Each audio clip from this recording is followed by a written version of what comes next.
I always felt when the trouble in the early 2000s, where Mm-hmm. there was some of the rioting that happened at that point. I think it was about 2005. I Mm-hmm. just felt that it just become a little bit unrecognizable at that point because that wasn't natural. It's had trouble before, but it was relatively calm for a long, long time. And I Mm-hmm. just felt at that point it was a little bit of a tipping point because that generation was our generation. We were like the 20-year-olds at that time. And then, Mm-hmm. I was seeing some of my friends like, getting locked up or leaving the area completely. And that Mm-hmm. legacy of what they left behind was like, there was just nothing. There was just void.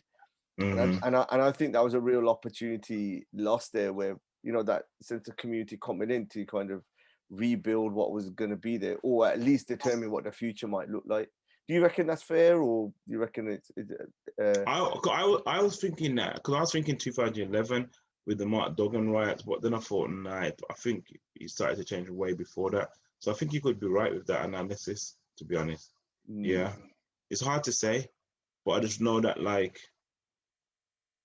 I just think that society's changed a lot. The way how your bills go and your outgoings, it causes people to have to like really be on their game. I just for some reason I just think back in the day there wasn't this pressure of the amount of, I know you always had bills to pay, but I just think the outgoing levels are more, so people have to just be like, I don't have time to like do the community stuff or family stuff as much as I used to because I'm trying to like keep a roof over my head. And then that's the battle between like social mobility and this whole thing about, you know, being on the career path and then you kind of leave the area and want for a better word, you move to a supposedly better area. But like my experience of that, like what isn't sometimes classed as better is like you lose a lot of other stuff. Like you don't get the community necessarily.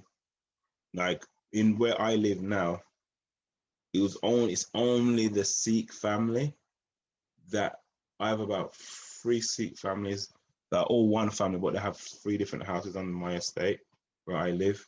And they're the only people that have ever come to our house and knocked the door and offered food and give us cards, Christmas cards, try and remember the girls' birthdays and vice versa. And we will have like real conversations outside. Other people will be polite, but they have never given it. They've never knocked the door with anything. Yeah, you The get only time they've knocked the door is when they're saying the music's too loud.